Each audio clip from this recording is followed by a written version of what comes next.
Good evening everyone. Good evening Anjali, Monika. Very good evening to all. भाई जल्दी से सभी लाइव आ जाइए। तो आज डिस्कशन करना है एक नए टॉपिक पर, नए इश्यूज को लेकर बात करेंगे हम।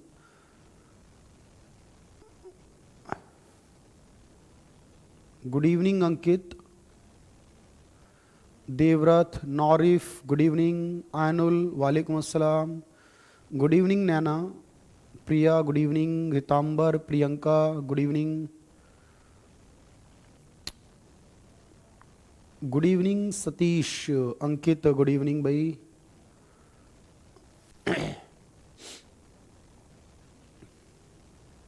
Good evening Prafull. भाई सभी लोग जल्दी से लाइव आएंगे और very good evening to all. बिल्कुल हम कंटिन्यू करेंगे। लास्ट 2 क्लासेस में हमने पॉवर्टी और अनएम्प्लॉयमेंट, गरीबी, बेरोजगारी जैसे मुद्दों पर बात की है। आज की क्लास में जो हमारा मुद्दा है, बेसिकली तौर पर आप देखेंगे कि हम महंगाई के बारे में बात करेंगे, इन्फ्लेशन के बारे में बात करेंगे। और उम्मीद है कि हर क्लास की तरह ही इस क्लास के अंदर भी आप कॉन्सेप्ट को क्लियर करेंगे सबसे पहले, और उसके बाद जो भी क्वेश्चंस हैं उसके लिए आपको अलग से टाइम जो अवेलेबल किया जाता है हर क्लास के अंदर, आप उसमें कमेंट कर सकते हैं, अपना डाउट्स क्वेरी पूछ सकते हैं, कोई भी चीज़ बता सकते हैं उस समय आप। तो very good evening Virender Chauhan, Vikas, Rohit, Ankit, everyone, good evening. तो बेसिकली आज का जो इश्यू है हमारा, दैट इज कॉल्ड इन्फ्लेशन, यानी कि आज हम महंगाई के बारे में बात करेंगे, इन्फ्लेशन के बारे में बात करेंगे, जिसे नॉर्मल हिंदी में महंगाई कहा जाता है, लेकिन टेक्निकली हिंदी के अंदर इसे मुद्रास्फीति कहना चाहिए। यानी कि तो बिल्कुल लाइव क्लास आप ले रहे हैं, कोई दिक्कत नहीं है। तो इन्फ्लेशन यानी कि ये मुद्रास्फीति के बारे में हम बात करेंगे। तो बिल्कुल सतीश, स्पीडोमीटर देखिए, ये टेक्निकल टीम का काम है और अभी तक कोई इशू ऐसा है कि आप जानते हैं कि सॉल्व नहीं हो पा रहा है, इसी रीज़न से स्पीडोमीटर नहीं लग पाया है। रीज़न टेक्निकल टीम आपको बेहतर बता सकती है, लेकिन फिर भी समझिएगा ध्यान से। आज की फिलहाल हम क्लास पर बात करते हैं। तो इन्फ्लेशन क्या है, कॉन्सेप्ट को समझना होगा सबसे पहले। नॉर्मली क्या है कि हम जानते हैं महंगाई का सिंपल सा मतलब है जब हमारे प्राइस इंक्रीज करने लगते हैं, कीमतें बढ़ना शुरू हो जाती हैं बाजार में, और प्राइस बढ़ने के साथ साथ जो मनी की वैल्यू है वो कम होने लगती है। तो उस ऐसी सिचुएशन को, जिस सिचुएशन के अंदर, बहुत ध्यान से समझिएगा पूरे कॉन्सेप्ट को, उसके बाद आप बिल्कुल कमेंट करेंगे आप, जब हमारा जो प्राइस लेवल है, जो कीमत है वस्तु की, वो प्राइस लेवल इंक्रीज करने लगे, बढ़ने लग जाए, और साथ ही जो करेंसी की परचेजिंग पावर है, यानी कि करेंसी के अंदर वस्तु खरीदने की जो क्षमता है, बेसिकली तौर पर वो कम होना शुरू हो जाए। तो ऐसी सिचुएशन जहां पर दोनों कंडीशन सेटिस्फाई करती हैं, उस सिचुएशन को इन्फ्लेशन कहा जाता है, महंगाई कहा जाता है। भाई सीधी सी बात आप समझिए ध्यान से कि कोई वस्तु जो कि 10 रुपीज़ की आती है और आपके पास 1000 रुपये है, यानी कि उस 1000 रुपये के अंदर आप उस वस्तु के 10 यानी कि 100 यूनिट परचेज कर सकते हैं 1000 के अंदर, और यही अगर कीमत बढ़कर 12.5 रुपये हो जाती है, तब आप उसी 1000 के अंदर इस प्रोडक्ट की 80 यूनिट ही खरीद पाते हैं। तो सीधा सा मतलब क्या हो रहा है यहां पर, ध्यान से देखिएगा कि 1000 रुपये की जो पहले वैल्यू थी वो 100 यूनिट परचेज कराती थी, अब जो वैल्यू है उसके अकॉर्डिंग आपको 80 यूनिट ही मिलती है। यानी कि कीमत बढ़ने के कारण क्या हो रहा है यहां पर, कि जो मनी की वैल्यू है, जो परचेजिंग पावर है, वो कम हो रही है। तो जब सामान्य कीमत स्तर बढ़ने लग जाता है, ध्यान से समझिएगा हिंदी के अंदर, जब सामान्य कीमत स्तर बढ़ने लगे और जो मुद्रा की क्रय शक्ति है, जो परचेजिंग पावर है, वो कम होने लग जाती है, तो ऐसी सिचुएशन को हम इन्फ्लेशन कहते हैं। एक बात याद रखिएगा। लेकिन दूसरी बात क्या है यहां पर, कि जब भी हम इन्फ्लेशन की बात करते हैं तो 1 या 2 दिन की बात नहीं होती, ये बात कंटिन्यूअस नेचर के अंदर होनी चाहिए। क्योंकि जब भी हम बात करते हैं महंगाई की कीमतों के बारे में, तो हम एक किसी टाइम पीरियड के कंपैरिजन में करते हैं, क्योंकि आप जब तक कोई कंपैरिजन नहीं करते तब तक आप बता नहीं सकते। आप कहेंगे कि 2010 में इतनी कीमत थी, आज इतनी है, 2015 में ये कीमत थी और आज इतनी है। तो किसी ना किसी एक वर्ष के कंपैरेटिवली आपको ये बात करनी होगी, तो किसी एक टाइम पीरियड के अंदर ये बात होनी चाहिए, सबसे पहले आपको याद रखनी है।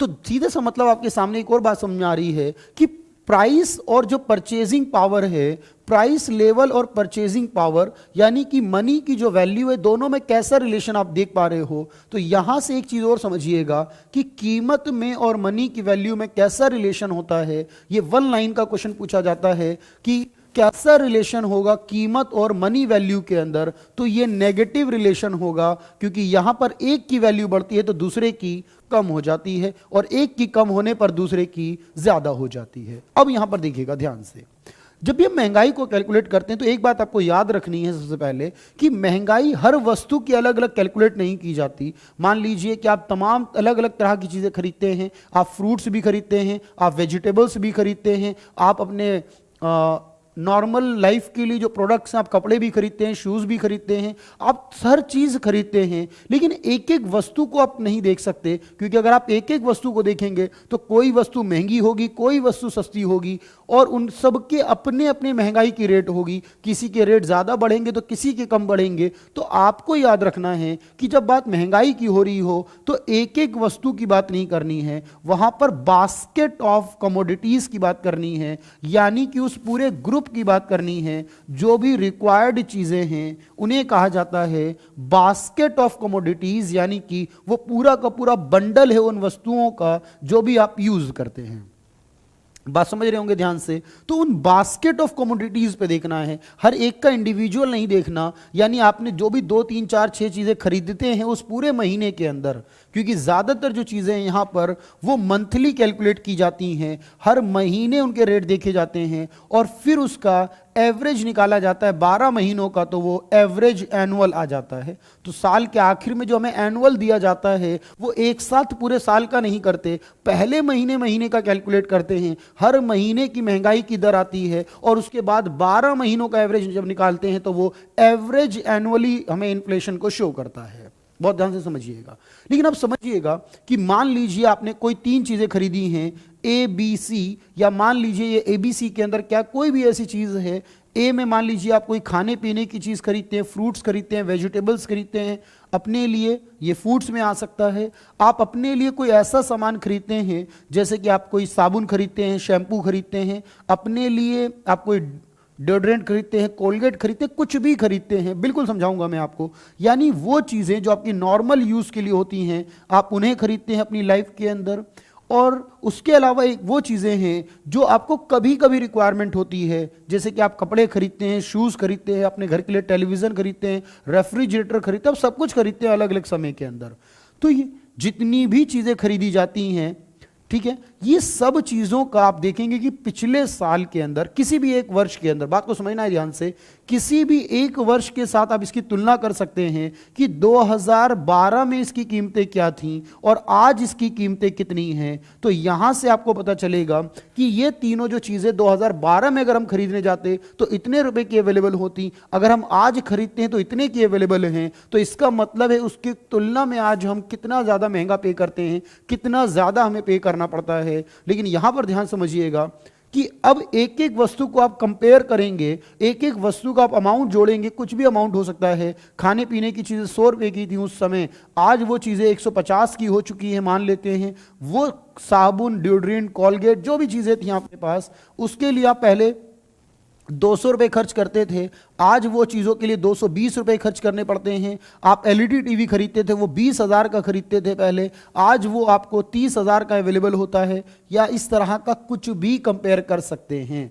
ये सारी चीज़ों को लिया जाएगा मान लेते हैं यहाँ पर, तो इससे हम महंगाई कैलकुलेट करते हैं। लेकिन एक बड़ी प्रॉब्लम ये है कि अगर हम पूरे साल का या पूरे महीने का निकालते हैं, अब एलईडी टीवी तो एक बार खरीद लिया, 3 4 5 साल की छुट्टी हो गई। आपने मान लीजिए कोई रेफ्रिजरेटर खरीद लिया, 3 4 साल की छुट्टी हो गई, उसके बाद 3 साल 4 साल बाद ही खरीदेंगे। आपने शूज खरीद लिए तो शायद 1 साल या 2 साल के बाद खरीदेंगे। कपड़े शायद आपको 6 महीने के बाद खरीदने पड़ेंगे। तो कुछ चीजें हैं जो साल में जरूरत पड़ती है, कुछ 6 महीने में जरूरत पड़ती है, कुछ ऐसी चीजें हैं जो आपको हर महीने चाहिए होती हैं। आप हर महीने साबुन लाते हैं, कोलगेट लेकर आते हैं, और कुछ चीजें ऐसी हैं जो आपको रोज चाहिए होती हैं। यानी वस्तु भी अलग अलग तरह की है, यानी वस्तु की जो फ्रीक्वेंसी है आपके लिए वो भी अलग अलग है। सब्जी फ्रूट्स आपको रोज खरीदने खरीदने पड़ते हैं या हर दूसरे तीसरे चौथे दिन खरीदने पड़ते हैं, हफ्ते में खरीदने होते हैं।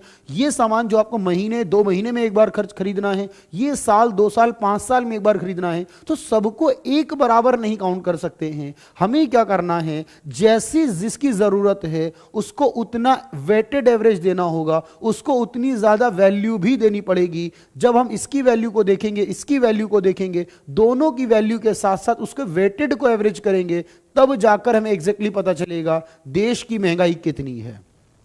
एक बात समझ लीजिए, तो महंगाई क्या है, वेटेड एवरेज है उन सभी प्रोडक्ट्स का जो कि बेस ईयर के कंपैरिजन में देखी जाती है कि उस साल कितनी थी और आज साल इसमें कितनी है। तो ये वेटेड एवरेज होने वाला है। और वेटेड एवरेज क्या करेंगे, इसकी जो भी डिफरेंस है इसके अंदर, यानी 150 रुपए की जो चीज आज है वो पहले 100 रुपए की थी, यानी 1.5 गुना कीमत हो चुकी है। जो 200 की थी वो 220 की है, यानी कि 1.1 यहां पर आएगा पॉइंट में, यानी कि 10% यहां बढ़ रहा है अपने आप में। और जो 20,000 की थी वो 30,000 की हो चुकी है, यहां भी 50% है। और इसका जो वेटेड असाइन होगा इनको कि कौन सी चीज का कितना वेटेड है, उस पर डिपेंड करेगा इसकी एग्जैक्टली महंगाई कितनी होगी। और इसीलिए जब हम बास्केट ऑफ कमोडिटीज की बात करते हैं तो महंगाई को देखिएगा ध्यान से, 4 तरह से कैलकुलेट किया जा सकता है। तो यहां पर सीधी सी बात है, एक एक वस्तु की बात नहीं होगी, जो भी है पूरे ग्रुप की बात होगी, कंप्लीट की बात होगी। और इसीलिए इसको हमने बास्केट ऑफ कमोडिटीज के अंदर रखा है। ये मंथली कैलकुलेट होगा और एवरेज एनुअली शो किया जाएगा कि देश में पिछले साल महंगाई कितनी थी, तो 12 महीनों का एवरेज होगा वो।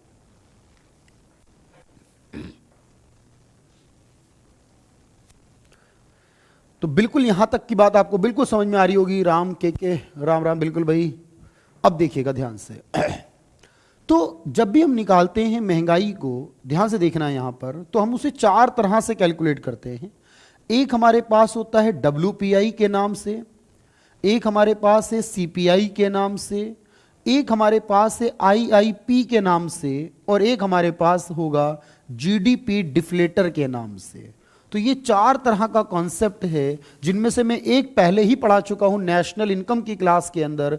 GDP डिफ्लेटर क्या होता है मैंने वहां बताया था, इसलिए मैं यहां रिवाइज करा रहा हूं आपको। GDP डिफ्लेटर क्या बताता है कि GDP करंट ईयर के हिसाब से कितनी है, आज के हिसाब से GDP कितनी है। जो करंट ईयर के हिसाब से GDP आती है, करंट ईयर के बेस पर, करंट ईयर की कीमतों के आधार पर, उसे कहते हैं नॉमिनल GDP।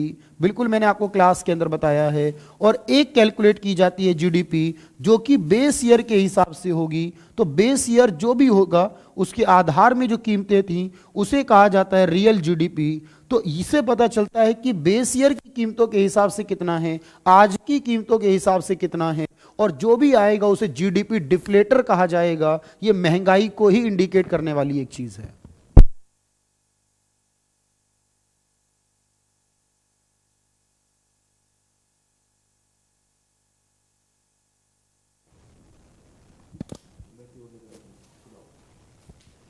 तो बिल्कुल आप समझ पा रहे होंगे एक एक बात को। तो नॉमिनल GDP यानी जो करंट ईयर की कीमतों पर होती है, और जो रियल GDP जो बेस ईयर की कीमतों पर होती है। ये हमने इस टॉपिक में पढ़ा था जो कि हम नेशनल इनकम के अंदर कवर करके आए। तो बेसिकली तौर पर आप देखेंगे कि 4 तरह से महंगाई कैलकुलेट की जाती है। यानी कुछ ऐसी वस्तुएं हैं जो WPI कैटेगरी में आती हैं, कुछ वस्तुएं CPI कैटेगरी में हैं, तो कुछ वस्तुओं को IIP कैटेगरी में रखा गया। तो पहले तो ये समझ लें ये चारों चीजें हैं क्या अपने आप में। GDP डिफ्लेटर हमें समझ में आता है क्या है कि बेस ईयर और करंट ईयर में डिफरेंस आपको समझ में आ रहा है। WPI का मतलब है होलसेल प्राइस इंडेक्स, यानी होलसेल की चीजें जो भी हैं, जो भी ऐसी वस्तुएं हैं जिनको हम बड़े लेवल पर कैलकुलेट करते हैं, उन्हें होलसेल प्राइस इंडेक्स कहा जाता है। और CPI का मतलब है कंज्यूमर प्राइस इंडेक्स। तो ये महंगाई को रिप्रेजेंट करने वाला है। और एक तीसरा IIP के नाम से है, जिसका मतलब है इंडेक्स ऑफ इंडस्ट्रियल प्रोडक्शन। तो इंडस्ट्रियल प्रोडक्शन का जो इंडेक्स है उसे हम IIP कहते हैं। और बेसिकली तौर पर आप समझेंगे ध्यान से कि ये 4 तरह की कैलकुलेशन की जाती हैं। इसके अंदर सिर्फ इंडस्ट्री के प्रोडक्शन का ही लिया जाता है। ये जो इंडस्ट्री के अंदर प्रोडक्शन होता है वो लास्ट ईयर कितना था और इस साल कितना है, उस इंडस्ट्रियल प्रोडक्शन को ग्रो अप देखते हैं हम, उसे IIP कहते हैं। जब हम सिर्फ गुड्स की बात करते हैं, बहुत ध्यान से समझिएगा, ये सारी चीजें जो आती हैं होलसेल होलसेल के अंदर और कंज्यूमर के अंदर, होलसेल वाली जब हम बात करते हैं तो सिर्फ गुड्स की बात करते हैं, सिर्फ वस्तुओं की महंगाई को देखा जाता है। कितनी वस्तुओं की महंगाई को ध्यान से देखना, अभी 697 ऐसी वस्तुएं हैं भारत के अंदर जिन्हें होलसेल प्राइस कैटेगरी के अंदर रखा गया। ये करने का काम सीएसओ का होता है, एक डिपार्टमेंट है। तो 697 के अलावा जितनी बच गई वो सारी गुड्स और सर्विस, क्योंकि गुड्स ही तो महंगी नहीं होती, सर्विस भी तो महंगी होती हैं। मान ली कोई वस्तु पहले कितने की थी, आज कितने की हो चुकी है। पहले क्लास करने के लिए आपको कम पे करने पड़ता था, आज ज़्यादा पे करना पड़ता है, या फिर पहले ज़्यादा था आज कम पे करना पड़ता है। तो हर चीज़ की सर्विस के रेट बदलते रहते हैं, डॉक्टर की फीस बदलती रहती है, दवाइयों के पैसे बदलते रहते हैं, लॉयर का फीस की फी बदलती रहती है। तो जब आप गुड्स और सर्विस सब चीज़ों की महंगाई देखते हो उन 697 वस्तु के अलावा, तो उसे हम सीपीआई का पार्ट मानते हैं। तो महंगाई भारत में, ओके भाई पानी रखवा दो, क्लियर है बात यहां तक एवरीवन? तो कौन सी आएंगी मैं बताऊंगा आपको, समझिएगा सिर्फ ध्यान से। तो महंगाई होती क्या है, जब कीमतें बढ़ने लगे और मनी की वैल्यू कम होती चली जाए लगातार, और इसीलिए यहां पर 3 कैटेगरी बनाई गई है मेनली, और एक जीडीपी डिफ्लेटर बनाया गया। इन चारों को समझिएगा ध्यान से कि ये कौन कैलकुलेट करता है, वो कौन कौन सी वस्तुएं हैं जो इसका पार्ट मानी जाती हैं। तो जैसा कि आपको बताया गया कि 697 ऐसी वस्तुएं हैं देश के अंदर जो कि WPI की कैटेगरी में आती हैं, और WPI कैटेगरी की अगर हम बात करें, 697 की बात करें, इसमें कोई सर्विस नहीं आती। याद रखना, ये महंगाई कैलकुलेट करने का एक तरीका है जिसमें सिर्फ गुड्स हैं, और वो भी कितनी हैं, 697 वस्तुएं। फैक्ट याद रखिएगा ध्यान से। और इन 697 वस्तुओं के अंदर आपको यह बात भी बहुत ध्यान से याद रखने की जरूरत पड़ेगी यहां कि ये कितनी कैटेगरी में डिवाइड किया गया है। जब भी होलसेल प्राइस इंडेक्स की बात करते हैं तो आपको याद रखना है यहां पर कि होलसेल की कैटेगरी में जो चीजें आती हैं, जिसके अंदर मैंने बताया आपको कि 697 प्रोडक्ट आते हैं। तो सबसे पहले आपको एक बात तो याद रखनी है कि ये जो प्रोडक्ट हैं ये कौन कौन सी कैटेगरी के अंदर आते हैं, क्योंकि यहां पर 3 कैटेगरी बनाई गई हैं और उन 3 कैटेगरी में इसको रखा जाता है। एक बात समझिएगा। दूसरी बात, जब इसको कैलकुलेट करते हैं, मैंने कहा था हमेशा कोई एक ऐसा वर्ष होना चाहिए जिसके कंपैरेटिवली आप कहते हो कि उस साल की तुलना में ये महंगाई कितनी है। जिस साल को हम बेस मानकर चलते हैं वो वर्ष क्या होगा।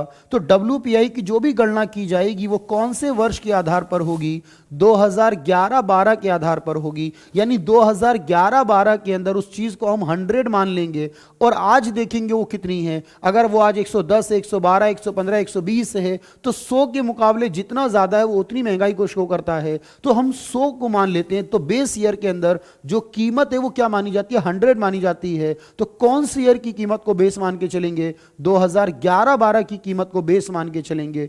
ये काम सबसे दूसरी बात सवाल पूछता है कि इसे कैलकुलेट कौन करेगा। देखिए महंगाई कैलकुलेट करने वाला कौन है, तो इसको कैलकुलेट करने का काम जो होगा वो डिपार्टमेंट का होगा।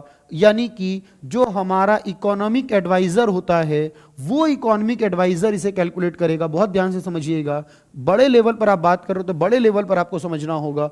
जो हमारे इकोनॉमिक एडवाइजर होंगे जो कि department of industrial production and policy के अंदर आते हैं, DIPP नाम का एक डिपार्टमेंट है देश के अंदर, उस डिपार्टमेंट के अंदर इसको लाया जाता है। तो इकोनॉमिक एडवाइजर ये कैलकुलेट करके बताते हैं, यानी कि जो हमारे आर्थिक सलाहकार हैं इस पूरी संस्था के, वो ये बताते हैं कि देश में होलसेल प्राइस इंडेक्स यानी थोक मूल्य सूचकांक की कितना है, जिसके अंदर 697 वस्तुएं ली जाती हैं, कोई भी सर्विस नहीं ली जाती, कोई भी सेवा को इंक्लूड नहीं किया जाता है। तो आर्थिक सलाहकार के द्वारा यह बताया जाता है। अब ध्यान से समझिएगा कि ये 697 जो वस्तुएं हैं के बिल्कुल समझ पा रहे होंगे आप लोग, तो ये महंगाई को बढ़ाने का काम करते हैं। तो महंगाई के अंदर ये कितने प्रोडक्ट को कैलकुलेट करते हैं, बहुत ध्यान से देखिएगा। तो इसके अंदर अलग अलग तरह की चीज़ें आती हैं, जैसे इसके अंदर फूड प्रोडक्ट्स भी आते हैं, इसके अंदर फ्यूल और गैसेस भी आती हैं, इसके अंदर मैन्युफैक्चरिंग प्रोडक्ट्स भी आते हैं। तो सारे मिलाकर जितनी वस्तुएं हैं उन सबको इसके अंदर कैलकुलेट किया जाता है और कुल मिलाकर 697 प्रोडक्ट का यूज किया गया है। तो बिल्कुल आप बात समझ पाएंगे। तो एक होलसेल के हिसाब से हम कैलकुलेट कर रहे हैं, और जब भी हम होलसेल के हिसाब से निकालते हैं तो वहां पर WPI कहलाया जाता है, जो कि 2011-12 के बेस पर होगा। क्योंकि ये महंगाई बढ़ती कैसे, घटती कैसे है, तो बिल्कुल आप समझिएगा यहां पर। इसके साथ साथ एक बात समझ लीजिएगा कि महंगाई के घटने और बढ़ने के दो रीजन होते हैं। एक रीजन होता है डिमांड और दूसरा रीजन होता है सप्लाई। बिल्कुल अरविंद सुब्रमण्यम हुआ करते थे, लेकिन उन्होंने रिजाइन दे दिया था, छोड़ दिया था एनुअल, इसलिए फिलहाल वो इकोनॉमिक एडवाइजर नहीं है। और प्रेजेंटली एक ऑफिस के द्वारा होता है, चाहे इकोनॉमिक एडवाइजर कोई हो या ना हो, ऑफिस ऑफ इकोनॉमिक एडवाइजर है जो, वो इसको लेकर आता है। अब समझिएगा ध्यान से कि महंगाई कैसे घटती या बढ़ने का काम करती है। मैंने आपको क्या समझाया था क्लास के अंदर, जब मॉनेटरी पॉलिसी आप लोग पढ़ रहे थे, तो मैंने कहा था कि आरबीआई के पास नोट छापने की पावर है, तो आरबीआई ऐसा क्यों नहीं करता कि बहुत सारे नोट बनाकर गरीबों को डिस्ट्रीब्यूट कर दिए जाएं। अगर वो गरीबों को नोट डिस्ट्रीब्यूट कर देगा तो क्या प्रॉब्लम आने वाली है। तो आपने क्या समझा था, अगर मार्केट में बहुत ज्यादा मनी सप्लाई होने लगेगी, लोगों के पास पैसा बहुत होने लगेगा, तो आपने ये कहा था कि डिमांड बढ़ने लगेगी। जो चीजों की डिमांड नहीं है, अननेसेसरी डिमांड आने लगेगी, और जब डिमांड बढ़ने लगेगी तो ऑब्वियस है कि उसकी वजह से कीमतें बढ़ने लगेंगी, प्राइस इंक्रीज होने लगेंगे, और प्राइस इंक्रीज होना महंगाई कहलाता है। तो आपने ये बात समझी थी, ज्यादा पैसा होगा तो वो महंगाई को बढ़ाने का काम करता है, क्योंकि वो अननेसेसरी डिमांड को बढ़ाने लगता है। क्यों ऐसा होता है? क्योंकि आपने क्या सीखा अब तक कि डिमांड की लाइन ऐसी होती है और सप्लाई की लाइन ऐसे काम करती है। जहां ये दोनों बराबर होते हैं वहां पर उस वस्तु की कीमत को रखा जाता है। तो कीमत कहां होती है, कीमत का डिटर्मिनेशन कहां होगा? जहां डिमांड सप्लाई के बराबर होगी। अब तक बात समझ में आ रही होगी आप लोगों को। तो ये डिमांड है और ये सप्लाई है अपने आप में। अब सोचिए, अब ये कीमत कैसे घट सकती है, बढ़ सकती है? क्योंकि महंगाई का मतलब है कीमत का ज्यादा होना। बढ़ जाए तो महंगाई है, कम हो जाए तो सस्ता हो जाएगी चीजें। यानी बढ़ने लगे कीमत तो इन्फ्लेशन है, और कीमत घटने लगे तो डिफ्लेशन है। अब कीमत कैसे बढ़ सकती है, बहुत ध्यान से देखने की जरूरत है।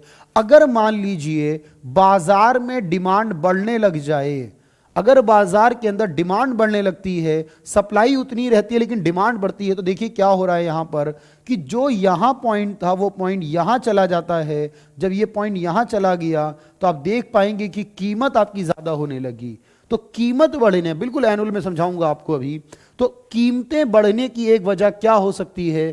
कीमत बढ़ने की एक वजह हो सकती है जब डिमांड इंक्रीज करने लगे, क्योंकि जब डिमांड बढ़ती है तो ऑब्वियस है कि कीमत बढ़ने लगती है। लेकिन अगर ये डिमांड कम होने लग जाए तो सोचिए ध्यान से क्या होगा कि डिमांड अगर कम होने लगती है तो बेसिक तौर पर आप देखेंगे कि जो प्राइस हैं वो कम होने लगेंगे, डिक्रीज होने लगेंगे। और अगर डिमांड बढ़ने लगती है तो प्राइस भी इंक्रीज होने लगेंगे। या तो डिमांड बढ़ जाए, या दूसरी बात समझिएगा ध्यान से, तो अगर ये डिमांड बढ़ने के बजाय कम हो जाती है तो देखेंगे कि प्राइस भी कम हो जाएंगे। या तो डिमांड बढ़ जाए, बहुत ध्यान से देखिएगा, या फिर दूसरा रीजन क्या हो सकता है, या तो डिमांड घटेगी बढ़ेगी उसका फर्क पड़ेगा, या दूसरा रीजन आप यहां बोर्ड पर देख पाएंगे अभी आसानी से कि जो हमारी सप्लाई है, यानी कि मान लीजिए ये डिमांड सप्लाई थी पहले, अगर ये सप्लाई बढ़ जाती है, बहुत ध्यान से देखिएगा, मार्केट में अचानक से सप्लाई बढ़ जाती है, डिमांड है नहीं सप्लाई बहुत है, तो क्या करेगी दुकानदार, क्या करेंगे लोग, बिजनेस वाले? उसको बेचने के लिए कोई ना कोई तरीका अपनाएंगे, कीमतों को कम करके उसको बेचेंगे, क्योंकि अगर नहीं बेचेंगे तो वो खराब हो जाएगा। तो आपने देखा अगर सप्लाई बढ़ जाती है तो यहां पर क्या हो सकता है कि कीमतें कम हो, और यही सप्लाई अगर कम हो जाती है तो कीमतें बढ़ेंगी। या तो डिमांड बढ़ जाए या फिर सप्लाई कम हो जाए। बहुत ध्यान से देख पा रहे हैं आप लोग, या तो मार्केट में डिमांड बढ़ जाए या सप्लाई कम हो जाए तो इससे महंगाई आती है, और अगर डिमांड घट जाए या सप्लाई बढ़ जाए तो इससे चीजें सस्ती होना शुरू हो जाती हैं, जिसे बढ़ने को इन्फ्लेशन कहते हैं, घटने को डिफ्लेशन कहते हैं। तो हमारा जब इन्फ्लेशन की बात करते हैं तो उसका उल्टा डिफ्लेशन तो अपने आप हो जाएगा। यहां तक बात समझ आ रही है? तो या तो डिमांड बढ़ जाए या सप्लाई घट जाए तो महंगाई आएगी। अगर डिमांड घट जाए या सप्लाई बढ़ जाए तो डिफ्लेशन आएगा, यानी सस्ताई या सस्ती हो जाएंगी चीजें। जल्दी से एक छोटा सा कमेंट करिएगा, अब तक की बात समझ में आई आप लोगों को? तो प्राइस बढ़ते हैं तो मनी की वैल्यू घटती है, दोनों में इनवर्स रिलेशन होता है। इसे आप कैलकुलेट करते हैं जब, तो प्राइस बढ़ने वाली सिचुएशन इन्फ्लेशन में आती है और घटने वाली सिचुएशन डिफ्लेशन में आती है। और ये डिपेंड करता है डिमांड सप्लाई पर। अगर डिमांड में चेंज आया तो भी इन्फ्लेशन पे चेंज होगा, और अगर सप्लाई में चेंज आया तो भी इन्फ्लेशन पे चेंज होगा। यहां तक की दो बात क्लियर होगी भाई आप सभी को? छोटा सा कमेंट तो कर दीजिए जल्दी से।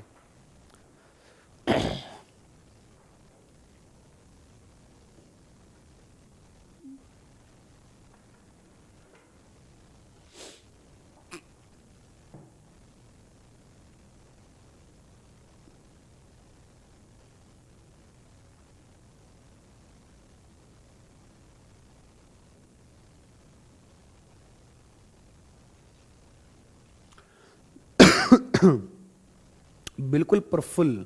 ऐसी कंडीशन जब हो सकती है जब समाजवादी संस्था हो, समाजवादी सरकार हो, जहां पर डिमांड सप्लाई के बजाय वो खुद डिसीजन लेती हो। और इसीलिए वहां पर क्या होता है, बेसिकली तौर पर आप देख पाते हैं कि वहां डिमांड सप्लाई के अकॉर्डिंग नहीं बल्कि गवर्नमेंट की पॉलिसी के अकॉर्डिंग कीमत तय की जाती है। तो उससे फिर कोई फर्क नहीं पड़ता डिमांड सप्लाई के चेंज होने का।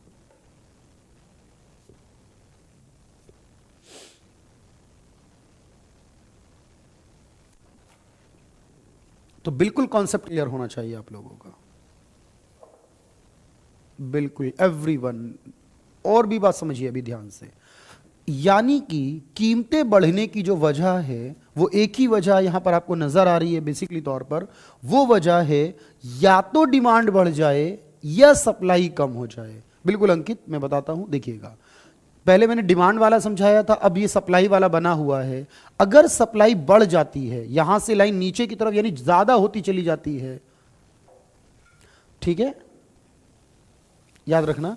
तो जब ये सप्लाई बढ़ जाती है तो देखेंगे कीमत यहां तय हो रही थी अब यहां होने लगी, क्योंकि सप्लाई बढ़ेगी तो ऑब्वियस है कि वहां पर चीजें सस्ती होने लगेंगी। और अगर ये सप्लाई कम हो जाए तो आप देखिए कि कीमत यहां आ जाती है, तो कीमत घट भी सकती है बढ़ भी सकती है सप्लाई से। बिल्कुल हमारा भी बताऊंगा, आज का पूरा लेक्चर इसी बात पर रहेगा हमारा, हर एक टॉपिक पर हम बात कर रहे हैं।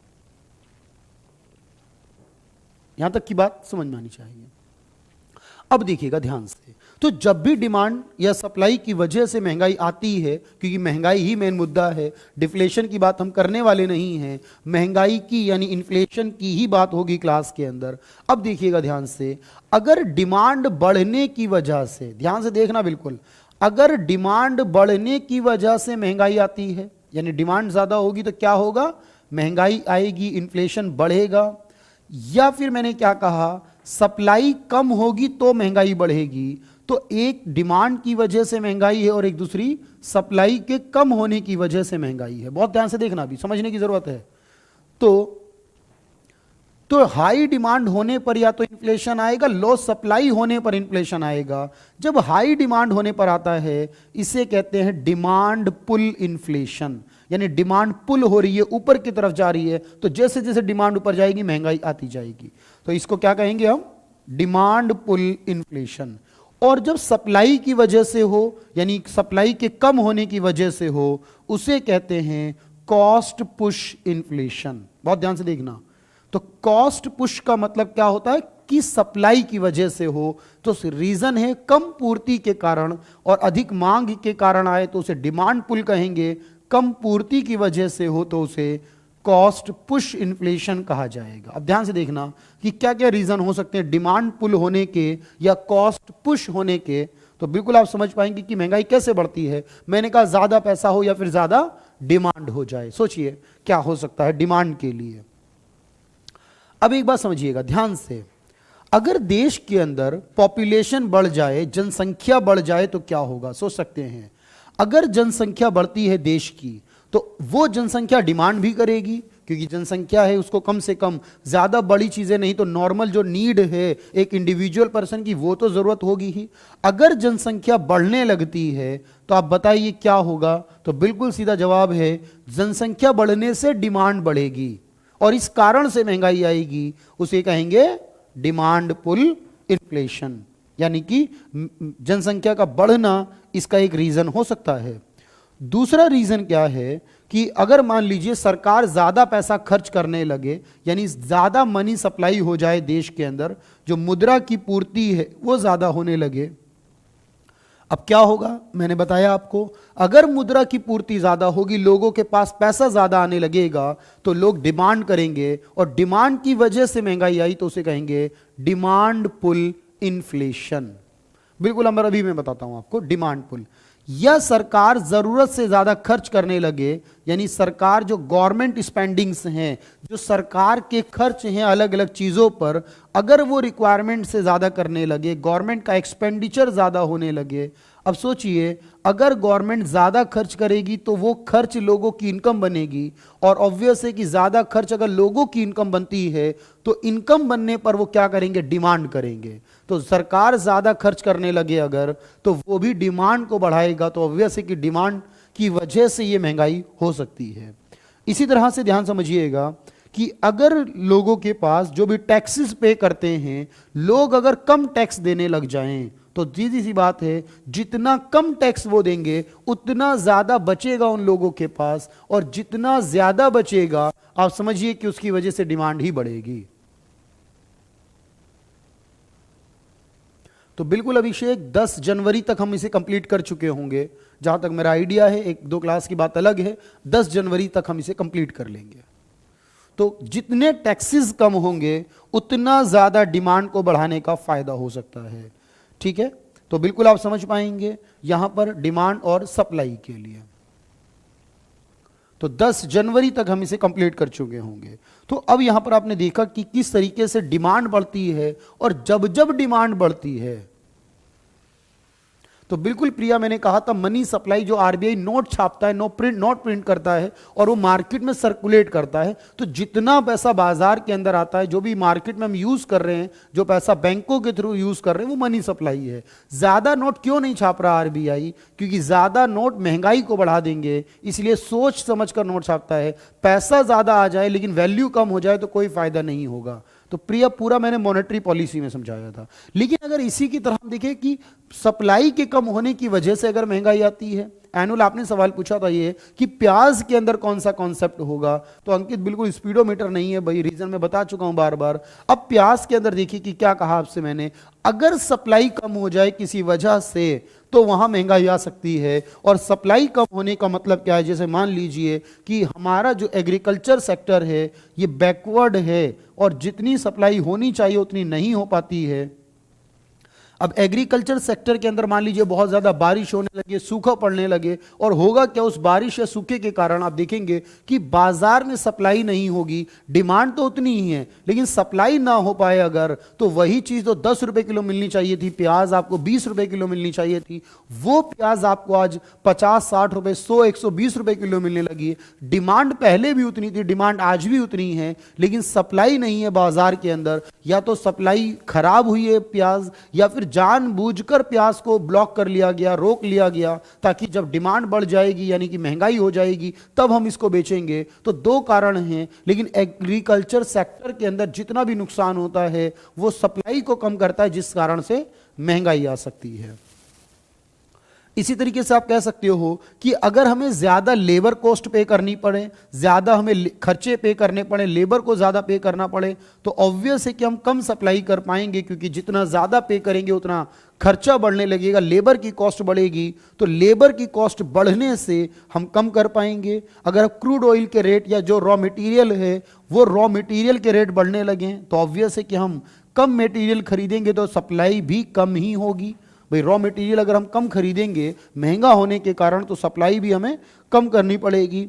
तो ये छोटी छोटी बातें आप बिल्कुल समझ पा रहे हैं मेरी तरफ से, जो भी मैं आपको बताने की कोशिश कर रहा हूं। अगर ट्रांसपोर्टेशन नहीं होगा, अगर मान लीजिए स्टोरेज नहीं होगा, आप कहते हैं ना, आप बार बार ये कहते हैं कि हमारी सैलरी बढ़ा दीजिए, सरकार से आप पे कमीशन की मांग करती हैं जो भी सरकारी एम्प्लॉई हैं। लेकिन आप सोचिए, सरकार पे कमीशन लेकर आती है, सैलरी आपकी बढ़ाती है। अगर सरकार सैलरी बढ़ाती है तो कहीं ना कहीं उसे कीमत भी तो बढ़ानी पड़ेगी। अब सरकार से आप अपनी सैलरी बढ़वाना चाहते हैं लेकिन कीमत कीमत चाहते हैं कि उतनी ही रहे, तो ऐसा नहीं हो सकता। तो सबसे पहली बात मैंने क्या समझाई थी क्लास में, महंगाई अच्छी है, क्योंकि अगर महंगाई नहीं होगी, अगर लोगों की हमारी सैलरी अगर नहीं बढ़ेगी तो ऑब्वियस आपकी फी भी नहीं बढ़ेगी। हमारी सैलरी बढ़ती है इसलिए आपकी फी बढ़ानी पड़ती है, आपकी फी बढ़ती है इसलिए हम आपकी सैलरी बढ़ाने की बात करते हैं। ये पूरा एक सर्कुलेशन है, और जब जब देश तरक्की करता है, आगे की तरफ जाता है, तो महंगाई भी साथ में चलती है, लेकिन वो कंट्रोल में चलनी चाहिए। क्या बताया है मैंने आपको कि महंगाई होनी चाहिए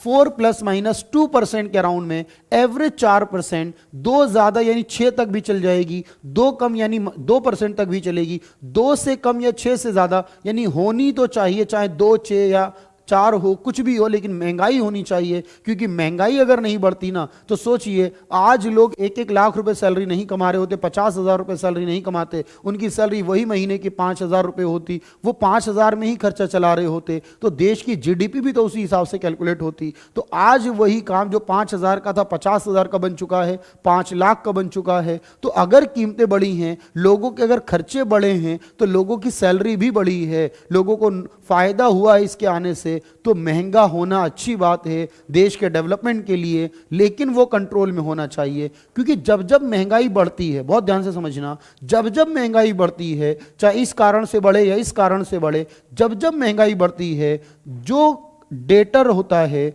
जो कि देनदार होता है, जो डेटर होता है देनदार यानी कि जिसके ऊपर कर्जा है वो देनदार है, और जो क्रेडिटर होता है, जो लेनदार होता है, जिसने कि कर्जा दे रखा होता है। याद रखना, जब जब महंगाई बढ़ती है तो लेनदार के लिए महंगाई बढ़ना अच्छा होता है, इन्फ्लेशन आना अच्छा होता है। किसके लिए?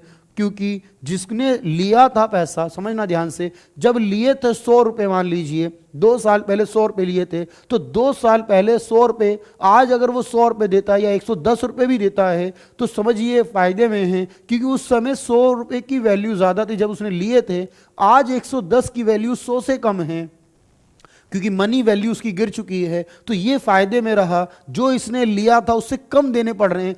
वैसे तो 100 के 110 देने पड़े, पर वैल्यू के हिसाब से देखिए तो 100 की से कम की वैल्यू देनी पड़ी है इसे। और जिसने उधार दिया था, इन्फ्लेशन आने से उसको नुकसान होता है, क्योंकि जिस समय इसके लिए खराब स्थिति है, तो किसको बेनिफिट देता है कि ये डेटर के लिए बेनिफिटेड होता है, और क्रेडिटर के लिए लॉस देता है, क्योंकि उसको नुकसान होने लगता है। उसे जो पैसे मिले हैं 100 के बजाय 110 तो मिले, पर उसके लिए वो पहले के मुकाबले कम है। इसलिए तो कहा जाता है कि आप सिर्फ ये मत सोचिए कि आपने अगर बैंक में पैसा रखा तो आपको ब्याज मिलेगा, पर आपको ये सोचना है अगर बैंक आपको 5-4% का ब्याज देता है, यानी कि 100 रुपए रखने पर आपको 4% का ब्याज हुआ, तो इसका मतलब है कि साल के बाद आपको 104 रुपए मिलेंगे। और उस समय महंगाई बढ़ गई है 5% देश के अंदर, यानी जो चीजें पहले 100 रुपए की आती थी वो चीजें आज 105 रुपए की मिलेंगी। तो 100 रुपए की चीजें आपने उस समय 100 की ना खरीद कर आज आपके पास 104 रुपए जरूर हैं, लेकिन सामान वो 105 का है। तो अल्टीमेट ब्याज तो बैंक से आपको मिला है,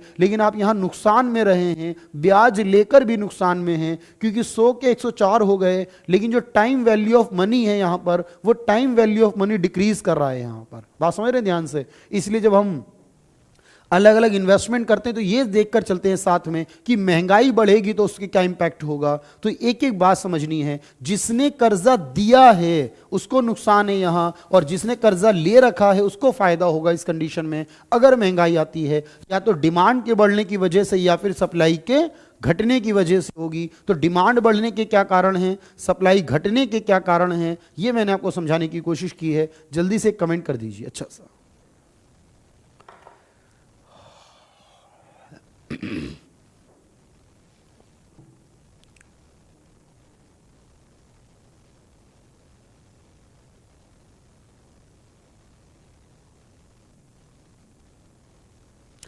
अमर, बिल्कुल देखिए स्पीडोमीटर का मैं करा रहा हूँ, बात मैंने कही है, और सर गए हुए हैं उसके लिए स्पेशली तौर पर, लेकिन पता नहीं क्यों वो प्रॉब्लम रिजॉल्व नहीं हो रही अभी तक, और हो जाएगी जल्दी, उम्मीद करते हैं।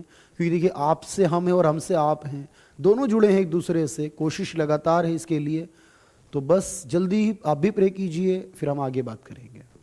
कोई डाउट, कोई क्वेरी, कुछ भी पूछना हो यहाँ से जुड़ा, अब तक जो पढ़ाया गया सिर्फ उसके बारे में आप ज़रूर पूछ सकते हैं।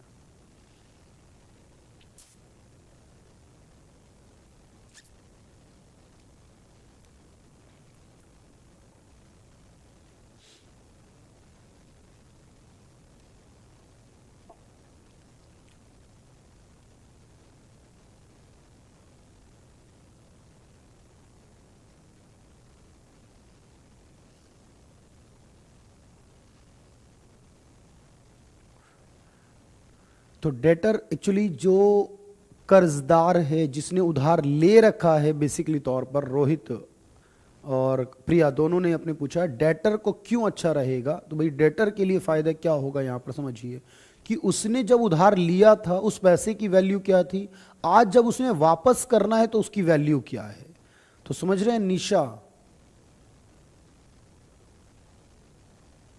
ठीक है, निशा, रोहित और प्रिया आप बिल्कुल समझिएगा, ठीक है। तो जिसने ले रखा, आप सोचिए ना, उसने लिए थे जब पैसे, उसकी वैल्यू देखिए, और आज जब दे रहा तो उसकी वैल्यू देखिए, तो अल्टीमेट देखेंगे उसको कम पे करना पड़ रहा है यहां पर वैल्यू के हिसाब से, और जब उसे कम पे करना पड़ रहा है तो वो फायदे में रहा है यहां पर, क्योंकि जितना उसने लिया है उसके मुकाबले उसको कम देना पड़ रहा है। टाइम वैल्यू ऑफ मनी देखें, और जिसने दिया था उसके लिए नुकसान है, जब उसने दिया था उसकी वैल्यू ज्यादा थी और आज जब वापस मिला उसे तो उसकी वैल्यू कम हो चुकी है। तो देने वाले के लिए नुकसान है और लेने वाले के लिए फायदा है। तो डिमांड बढ़ने के कारण क्या होते हैं संजय, जिस जिस वजह से डिमांड बढ़ सकती है उसका नाम है डिमांड पुल इन्फ्लेशन। अब किस वजह से बढ़ सकती है सोचिए, जनसंख्या बढ़ेगी तो डिमांड बढ़ेगी, मनी सप्लाई बढ़ेगी तो डिमांड बढ़ेगी, गवर्नमेंट ज्यादा खर्चे करने लगे तो डिमांड बढ़ेगी, टैक्स कम कर दे तो डिमांड बढ़ेगी। तो समझ रहे हैं ध्यान से, तो डिमांड बढ़ने की वजह से अगर है तो डिमांड पुल, सप्लाई घटने की वजह से तो कॉस्ट पुश कहा जाएगा उसे। तो बिल्कुल मंथली कैलकुलेट किया जाता है, पर फुल मंथली आता है ये, और बाद में इसे एवरेज करके साल का निकाला जाता है। तो बिल्कुल क्लियर है भाई सभी को।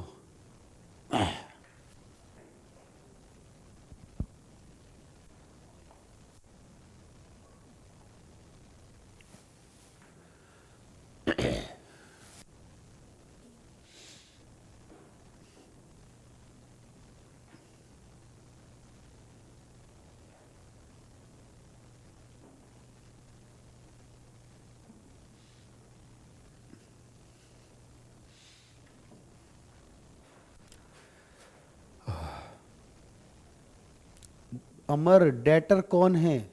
इन्फ्लेशन पर करेंसी की वैल्यू गिरती है, बढ़ती नहीं है अमर। अगर इन्फ्लेशन होगा तो करेंसी की वैल्यू गिरेगी, तो डेटर को नुकसान हुआ। तो बिल्कुल सुब्रता, आपको मैंने मॉनेटरी पॉलिसी पढ़ाई थी तो 4+-2 बताया था मैंने कि 4 का एवरेज है देश में, महंगाई 4 के अराउंड में होनी चाहिए, 4 से 2 ज्यादा या 2 कम तक मैनेज हो जाती है। रोहित, डेटर कौन है पहले तो समझिएगा। महंगाई बढ़ेगी तो डेटर कौन होता है?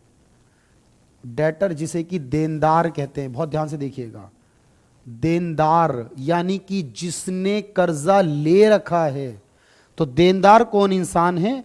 वो इंसान जिसने कि कर्जा ले रखा है, ऐसे इंसान को डेटर कहते हैं। और जिसने कर्जा ले रखा है वो फायदे में रहा है। यहां वो फायदे में क्यों रहा? उसने लिए ज्यादा थे, देने कम पड़े हैं उसे। और जिसने कर्जा दे रखा है उसे क्रेडिटर कहते हैं। क्रेडिटर यानी कि जो लेनदार है। तो जिसने कर्जा दे रखा है, बहुत ध्यान से देखना, जिसने कर्जा दे रखा है उसे लेनदार कहते हैं, और जिसने कर्जा ले रखा है उसे देनदार कहते हैं।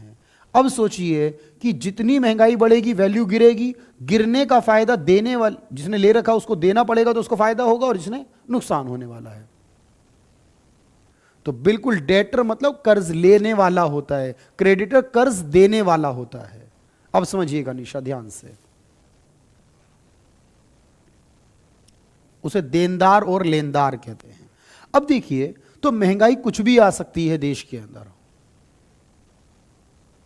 तो बिल्कुल थैंक यू निशा, आप समझे हैं। रोहित बिल्कुल आप भी समझ गए। नैना, तो बिल्कुल एवरीवन जो भी हैं आप सभी।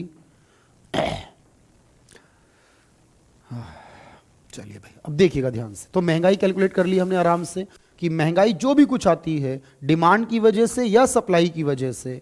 अगर महंगाई बहुत कम आती है, बहुत ही कम महंगाई है, अगर इन्फ्लेशन की रेट बहुत ही स्लो है, यानी महंगाई 2, 3, 4, 5% तक बढ़ रही है, तो स्लो इन्फ्लेशन रेट अगर होता है, ऐसी सिचुएशन को कहा जाता है क्रीपिंग इन्फ्लेशन। एक्चुअली क्रीपिंग एक सिचुएशन है क्रीपिंग इन्फ्लेशन, क्रीपिंग कहते हैं किसी चीज का स्लो स्लो बढ़ना, जैसे चींटी का चलना, तो चींटी की चाल से चलना, रेंगते हुए चलना, यानी बहुत स्लो स्लो मूव करना, दैट इज क्रीपिंग। अगर महंगाई की दर बहुत कम है तो वो क्रीपिंग में आती है।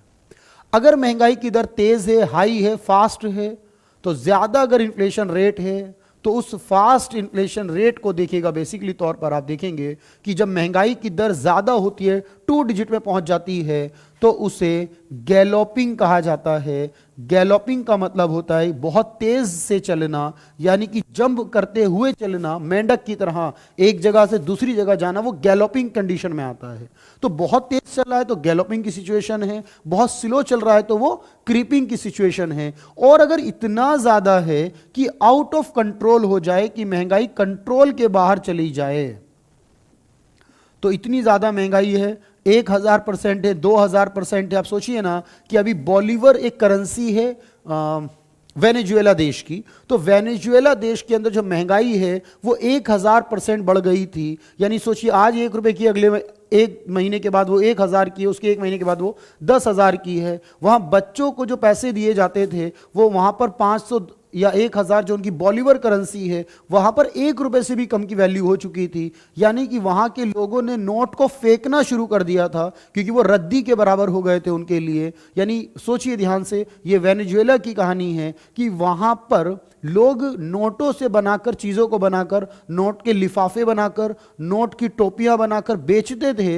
यानी उसमें 1000 रुपए के नोट उन्होंने लगाए तो उन्हें उम्मीद है कि इसमें कुछ बढ़कर हमें मिल जाएंगे, तो नोट को कागज की तरह इस्तेमाल करना शुरू कर दिया गया। और ये कहानी सिर्फ 2-3 साल पहले की है, 2015-16 की कहानी है। ये वेनेजुएला के बॉलीवर करेंसी की कहानी है। अब सोचिए भारत के अंदर एक नोट कितने का होता है? मैक्सिमम आपने 1 या 2000 का देखा है। भारत के कानून के अनुसार मैक्सिमम नोट 10,000 का हो सकता है। यह नोट हमें बहुत बड़ा नजर आता है। अब आप जिम्बाब्वे का नोट देखिएगा जरा एक, और जिम्बाब्वे के नोट को बताइए मुझे क्या कहा जाएगा।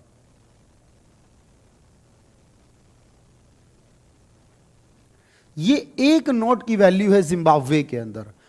ये 2015 में इशू किया गया था, इसको आप गूगल पर देख सकते हैं। ये 14 जीरो लगे हैं इस एक के आगे, 14 जीरो लगे हैं। ये कितना बड़ा नोट होगा सोचिएगा कि जिम्बाब्वे की मनी वैल्यू इतनी गिर गई थी, आप समझिएगा ध्यान से, कि लोग वहां पर उस नोट को फेंक देना पसंद करते थे।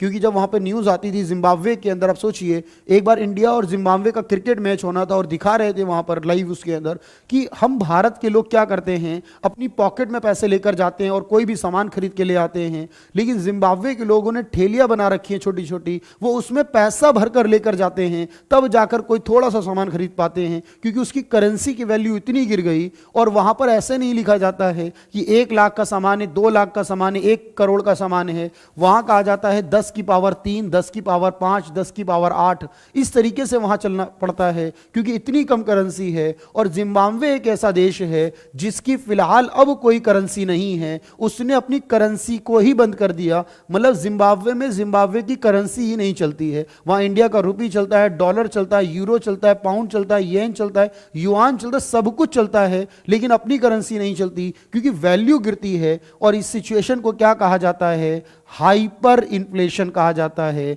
जब महंगाई इतनी ज्यादा हो जाए कि वो कंट्रोल में ही ना रहे। तो बात समझ में आ रही? बिल्कुल। तो बहुत स्लो क्रीपिंग, तेज होना गैलोपिंग, बहुत तेज हो जाए, अगर अनलिमिटेड हो जाए, अनकंट्रोल हो जाए तो हाइपर कहा जाएगा। तो भारत में फिलहाल तो नॉर्मल रेट ऑफ इंटरेस्ट है, कोई ज्यादा परेशानी नहीं है। 5-6% की महंगाई है, जो कि अमूमन सही मानी जाती है भारत के अंदर। ठीक है, तो बिल्कुल मुझे उम्मीद है यहां तक की बात आप समझ पा रहे होंगे।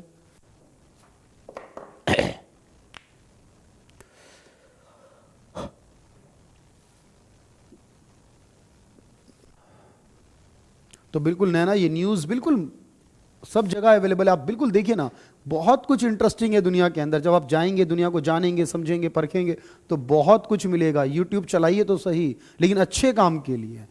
ठीक है, दुनिया के बारे में जानने की कोशिश कीजिए। ये जानने से इतना इंटरेस्ट क्रिएट होता है ना कि आप हर एक नई चीज़ जानने की कोशिश करते हैं। हिस्ट्री भी अपने आप में बहुत अमेजिंग होती है, क्योंकि आप जानते हैं कि जब आप हिस्ट्री के बारे में जानने की कोशिश करने लगते हैं तो आपको बहुत कुछ नया मिलता है। लेकिन बिल्कुल ये ध्यान भी रखिएगा ज़रूर कि वहाँ पर कितना ऑथेंटिक दिया गया यूट्यूब पर, वो भी ज़रूर देख लीजिएगा, क्योंकि आजकल ऑथेंटिक बहुत कम है। लोग कुछ भी जो सुना, जो समझा, जो जाना, वो बस पोस्ट कर दिया, उन्होंने शेयर कर दिया, अपनी वीडियो बनाकर डाल दी है। और आजकल जो मुद्दे हैं भड़काने का काम वो यूट्यूब के थ्रू भी होता है। आप देखिए ना कि अभी जो एनआरसी और कैप का मुद्दा था, लोग अपनी अपनी राय रखते थे वीडियो पर, और लोग देखते हैं तो उस राय को सही मान लेते हैं, जबकि उसके अंदर ऑथेंटिक बहुत कम है। सपोर्ट करने वालों के पास इस बात का सबूत नहीं है कि वो सही क्यों हैं, और अपोजिट लोगों के पास भी सबूत नहीं कि वो गलत क्यों हैं। बस अपनी बात को रखने के लिए वो काम करते हैं, और इसी वजह से प्रॉब्लम शुरू होती है। तो बिल्कुल समझ पा रहे हैं आप लोग प्रफुल्ल? तो बिल्कुल स्लो तो है, पर स्लो में बहुत स्लो नहीं है, हम मिड में आते हैं, 5-6% के आसपास आते हैं, तो वो सही कंडीशन मानी जाती है। बिल्कुल अमर और रोहित, बिल्कुल रितांबर। तो बिल्कुल हर करेंसी की वैल्यू अलग अलग है, वो हर तरह के रेट को लिख कर रखते हैं, ठीक है। तो डॉलर में भी रखते हैं, रुपये में भी रखते हैं, जैसे आप चाहो पे कर सकते हो। वहाँ पर आप देखिए, कभी वीडियोस इस तरह के अवेलेबल हैं, वो रेट दोनों तरह के लिखते हैं, और इतने यूरो देने होंगे, इतने येन देने पड़ेंगे, अगर रुपये देंगे तो इतने होंगे, उस तरीके का डील वहाँ पर किया जाता है। क्योंकि जिम्बाब्वे की करेंसी थी जिम्बाब्वे डॉलर, अमेरिका वाला डॉलर नहीं, जिम्बाब्वे का अपना डॉलर था, जो कि फिलहाल नहीं है अब।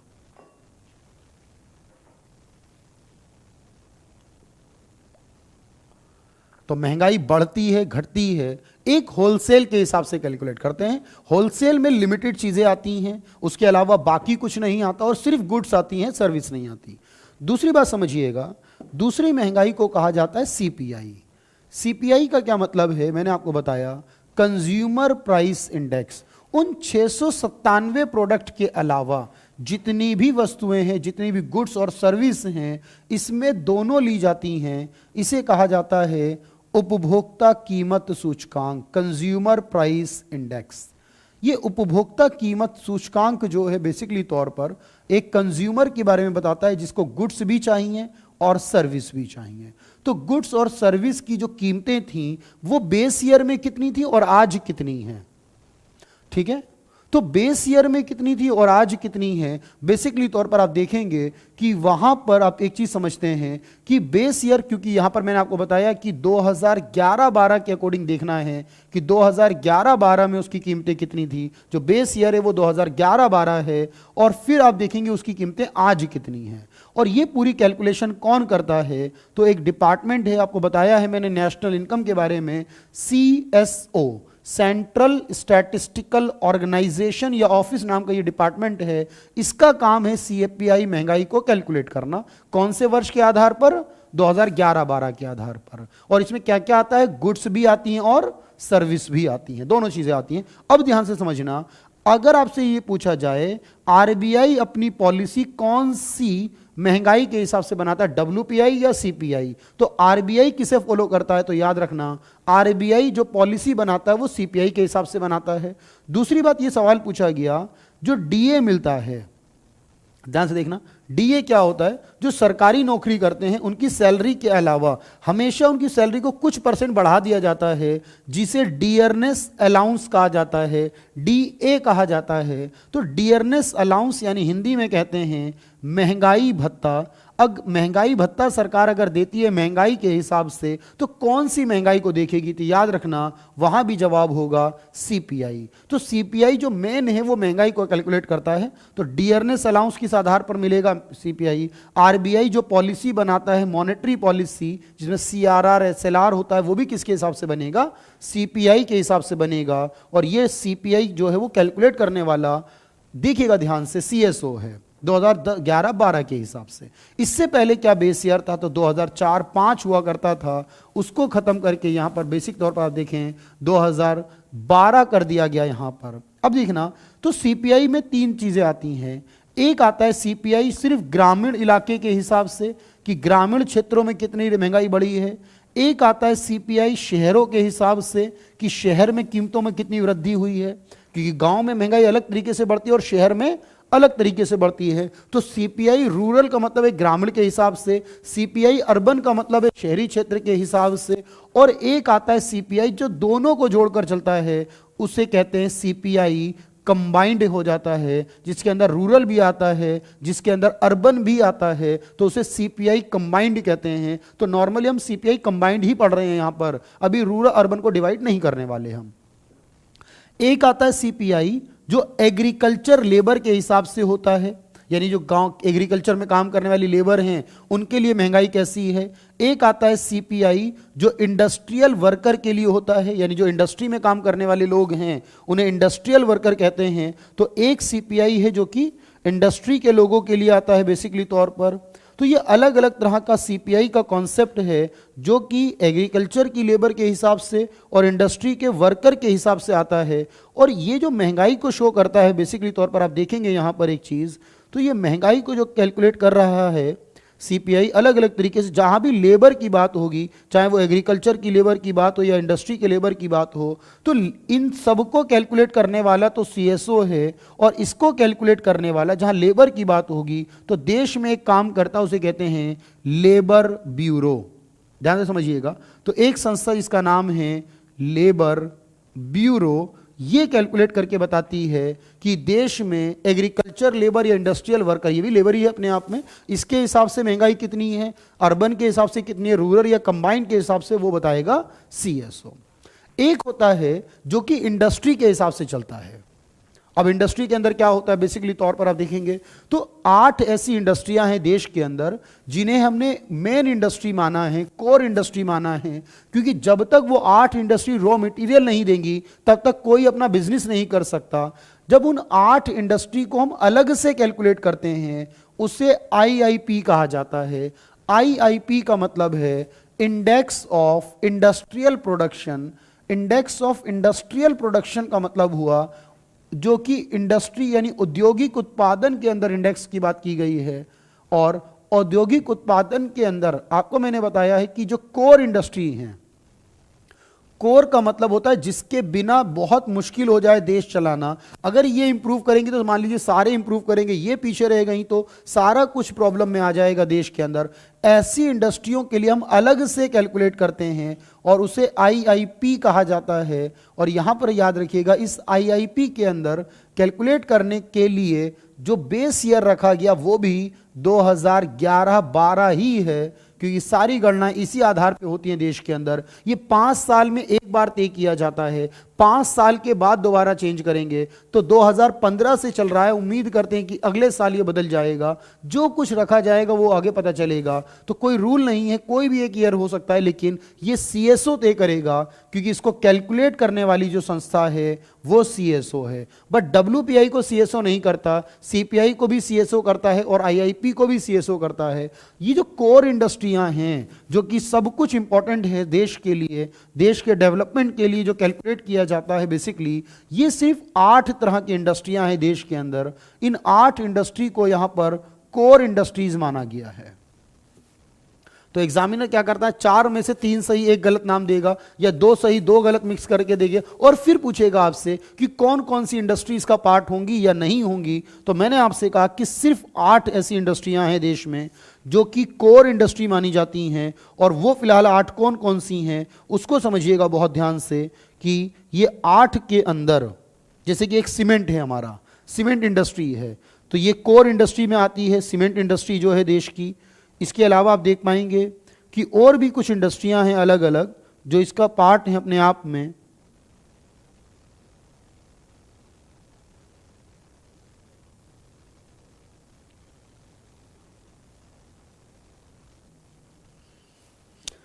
तो वो 8 इंडस्ट्रियों में क्या क्या आता है देखिएगा। जैसे कि एक आता है स्टील इंडस्ट्री, तो जितनी भी स्टील है वो अब कितनी चीज़ों में यूज़ होती है सोचिए।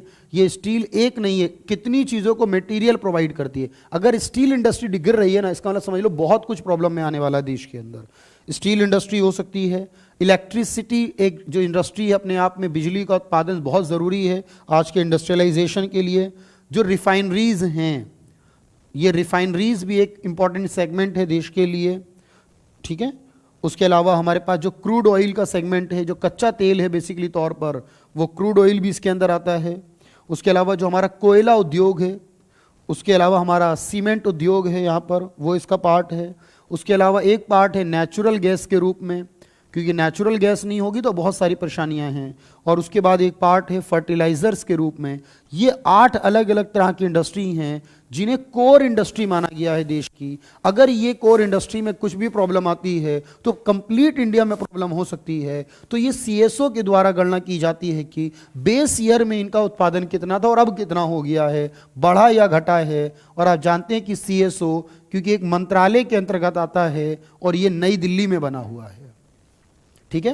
तो सीएसओ नई दिल्ली में है और 2011-12 के बेस पे कैलकुलेट करता है। ये 8 इंडस्ट्रियां हैं इसके अंदर जो कि कोर इंडस्ट्री मानी जाती हैं। इनके बिना देश का डेवलपमेंट बहुत मुश्किल है। इसलिए देखो बार बार आता है कि ऑटोमोबाइल सेक्टर के अंदर डिक्रीमेंट हो रहा है, अभी स्टील इंडस्ट्री गिर रही है, सीमेंट इंडस्ट्री गिर रही है, तो देश काफी हद तक डाउन की तरफ जा रहा है। ये गिर गए तो समझ लीजिए सारे गिर जाएंगे। ये पिलर हैं देश की इकोनॉमी के अंदर। तो इंडेक्स ऑफ इंडस्ट्रियल प्रोडक्शन के अंदर 8 चीजों को लेकर हम चलते हैं बेसिकली तौर पर। ये कोर इंडस्ट्री कहलाती है देश की। छोटा सा कमेंट करिएगा, फिर आगे बात करेंगे।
तो क्रूड ऑयल कच्चे तेल को कहते हैं देवव्रत। क्रूड ऑयल कच्चा तेल जो कि हम पेट्रोल डीजल गैस जो कुछ बनाते हैं वो पेट्रोलियम से आता है, कच्चे तेल से, उसे क्रूड ऑयल कहा जाता है।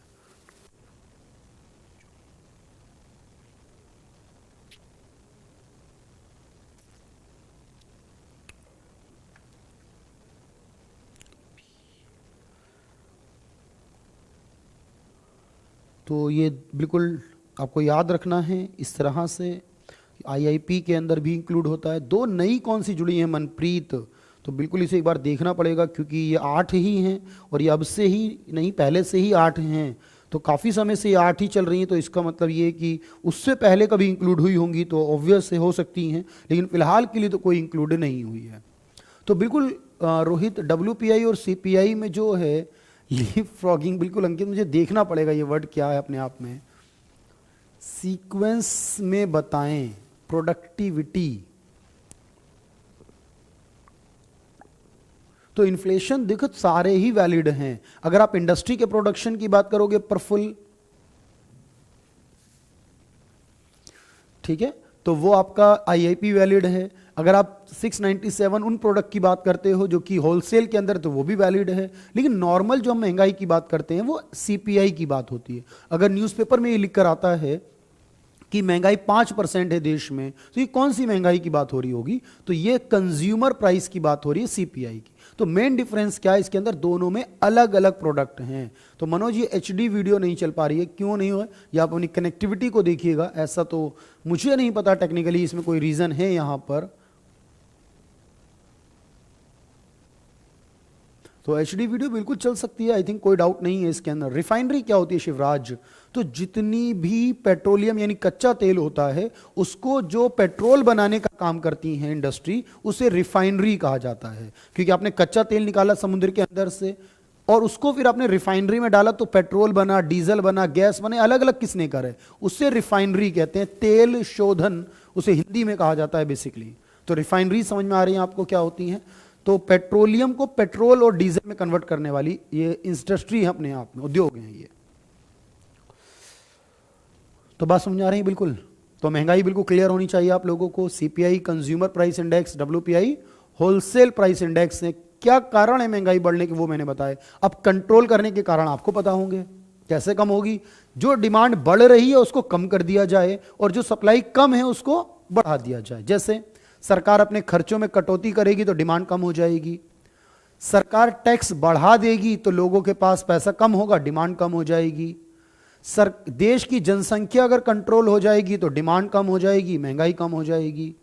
अगर देश के अंदर जो लोगों के पास पैसा है, जो मनी की सप्लाई है, आरबीआई उसे कंट्रोल कर लेगा रेपो, रिवर्स रेपो रेट के द्वारा, तो भी महंगाई कम हो जाएगी। जो एग्रीकल्चर का उत्पादन खराब हो जाता है उसके अंदर, ठीक है, उसके अंदर याद रखिएगा कि अगर उस उत्पादन को सुधार लिया जाए, ठीक है, तो उत्पादन को अगर सही कर लिया जाए तो आप देखिएगा कि बिल्कुल महंगाई को कंट्रोल कर सकते हैं। रॉ मटेरियल अगर सही होने लगेगा तो कर सकते हैं। तो बिल्कुल इनके अपने सीक्वेंस होते हैं पर फुल। तो कोर इंडस्ट्री के अंदर ना इनको वेट असाइन किया जाता है, परसेंटेज के अंदर इनका वेटेज होता है बेसिकली तौर पर। तो वो वेटेज भी बहुत इंपॉर्टेंट है समझने के लिए किसका कितना वेटेज है। लेकिन याद रखिए आपके एग्जाम के अंदर वेटेज के पॉइंट ऑफ व्यू से नहीं पूछा जाता है। हाँ, ये जरूर पूछ सकते हैं कि इसमें कौन सी इंपॉर्टेंट इंडस्ट्री है, यानी किसको ज्यादा वेट असाइन किया गया है, किसको कम वेट असाइन किया गया है। ये परसेंटेज मुझे एक बार देखनी होगी एग्जैक्टली कि कौन सी परसेंटेज है। इसके अंदर भी अलग अलग सेगमेंट है इन 8 के अंदर। जैसे कि आपने इससे पहले 697 कहे WPI में, उसमें भी अलग अलग वेटेज दी गई है। जो आपके CPI के अंदर आते हैं उसके अंदर भी अलग अलग वेटेज दी गई है। तो हर चीज़ की वेटेज अलग अलग है। जो परसेंटेज में आती है वो बिल्कुल मैं नोट्स के अंदर अवेलेबल करा दूंगा आपको, क्योंकि मुझे देखना पड़ेगा एग्जैक्टली परसेंटेज कितनी है। मैक्सिमम मिनिमम याद कर लेंगे तो भी काम चल जाएगा, एक एक अलग अलग करने की जरूरत नहीं पड़ेगी जहां तक मेरा आइडिया है, क्योंकि डिफरेंट एग्जाम में ऐसा कोई क्वेश्चन अब तक तो नहीं मिला जहां एग्जैक्टली परसेंटेज पूछी गई हो।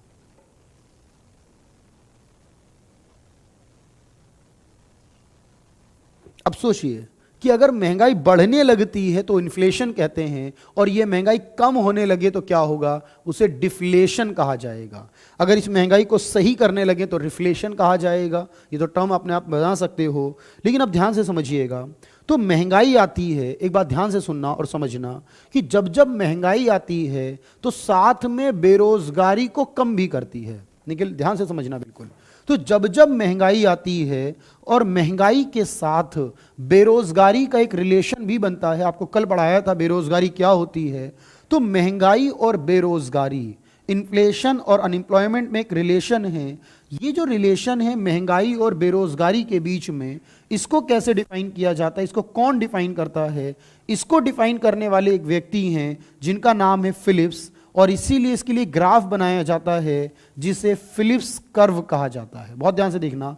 तो फिलिप्स कर्व जो होता है, जिसे हिंदी में फिलिप्स वक्र कहा जाता है, ये फिलिप्स वक्र किस चीज के रिलेशन को शो करता है? तो याद रखना ये फिलिप्स कर्व शो करता है महंगाई और बेरोजगारी के रिलेशन को।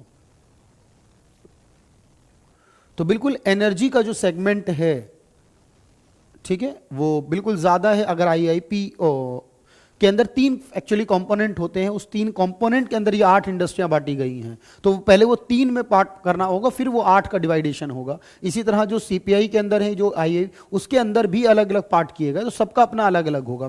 विकास बिल्कुल मैं बताऊंगा, जब आप परसेंटेज देखेंगे तो मैक्सिमम मिनिमम अपने आप समझ में आ जाएगा आपको। तो फिलिप्स कर्व किस चीज का रिलेशन शो करता है? देखिएगा, महंगाई के साथ बेरोजगारी का। क्या कहता है ये?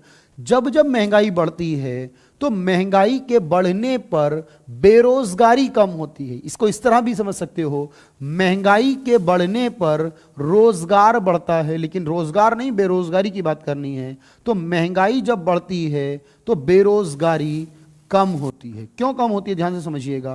क्योंकि जब बहुत सस्ता होने लगती हैं चीजें, तो आप जानते हैं कि सस्ती होने से बिजनेसमैन को नुकसान होता है, और बिजनेसमैन को जब नुकसान होगा तो रोजगार भी जाएगा, गरीबी भी आ जाएगी। लेकिन जब जब महंगाई बढ़ती है तो बिजनेसमैन को फायदा होता है। मैंने आपको बताया, उसको ज्यादा प्रॉफिट कमाने का चांस मिलता है, और जब वो ज्यादा प्रॉफिट में आने लगता है तो उसका उत्पादन बढ़ने लगता है, और और जब जब उत्पादन बढ़ेगा, आप समझिएगा ध्यान से, तो उस उत्पादन को करने के लिए तो रोजगार चाहिए, लोगों की जरूरत पड़ती है। तो जब जब महंगाई आती है, बिजनेस फायदे में है, और बिजनेस बढ़ेगा तो समझ लो बेरोजगारी घटेगी, बिजनेस गिरेगा तो बेरोजगारी बढ़ेगी। अभी बिजनेस गिर रहा है, मंदी के दौर में है देश, इसलिए बेरोजगारी ज्यादा है। अगर ये महंगाई की तरफ चले जाए, अगर ये चीजें तरक्की करने लगे, तो आप देखेंगे कि बेरोजगारी कम होगी। तो महंगाई और बेरोजगारी ये दो चीजें हैं, इन दोनों में कैसा रिलेशन है?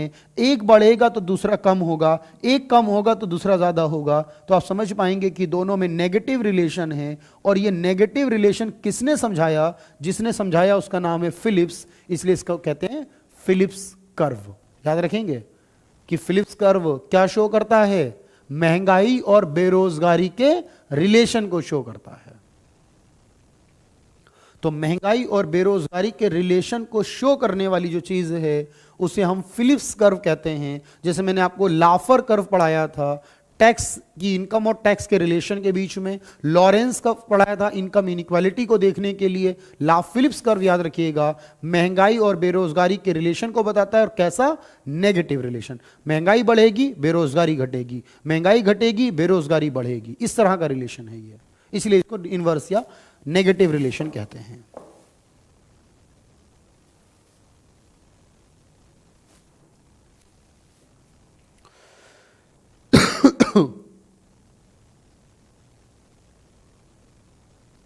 तो लगभग सभी चीजों का जो बेस ईयर है, वीडियो नहीं आ रहा क्लियर मनी भूषण, ये आप बिल्कुल एक बार देख लीजिए, पर्सनली अपने कनेक्शन को चेक करिए, अदरवाइज तो कोई प्रॉब्लम नहीं है आई थिंक यहां से।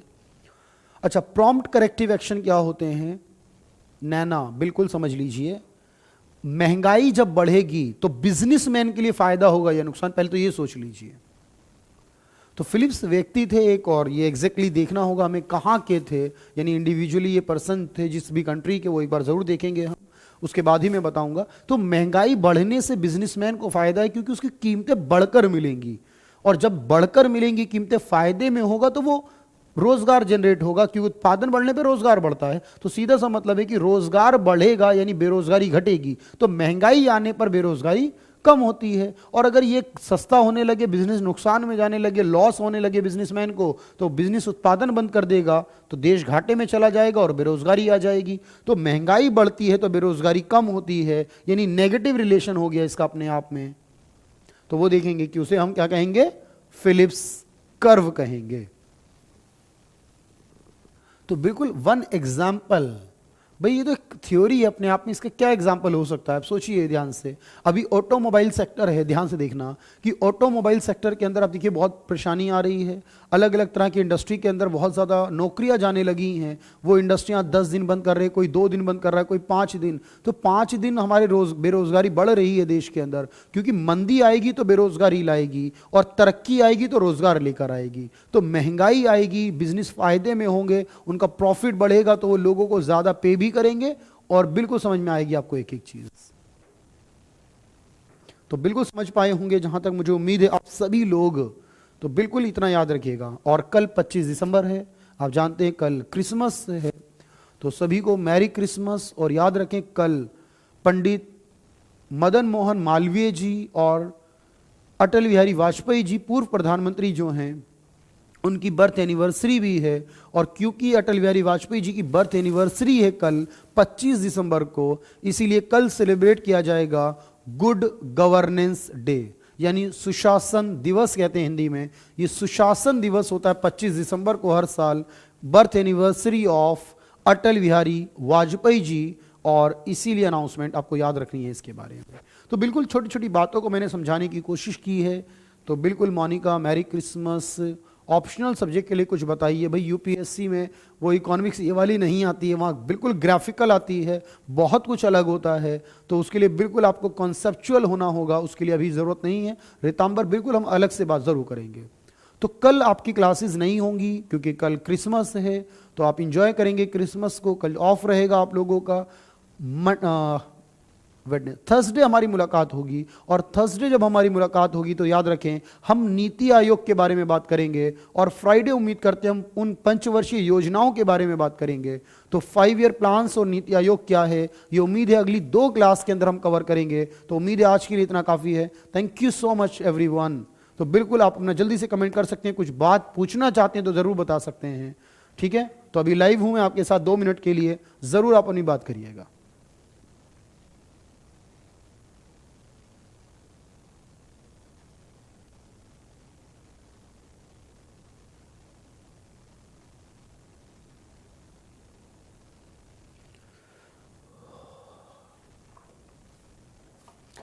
तो भाई समझ में आ रहा है भाई? तो मोनिका, एग्रीकल्चर की क्लास नहीं होगी भाई प्रदीप, एग्रीकल्चर का पार्ट इसमें नहीं होगा। ठीक है, तो बिल्कुल मोनिका आप मेहनत कीजिए। देखिए कंटेंट ज़रूरी है, लेकिन वो कॉन्सेप्चुअल इतना बना देगा ना क्वेश्चन को, आप बिल्कुल समझ नहीं पाएंगे। क्योंकि प्रैक्टिस जब आप करते, मैं आपको कराता हूँ जब भी क्लास के अंदर, आप देखिए कितना मुश्किल हो जाता है क्वेश्चन को सॉल्व करना।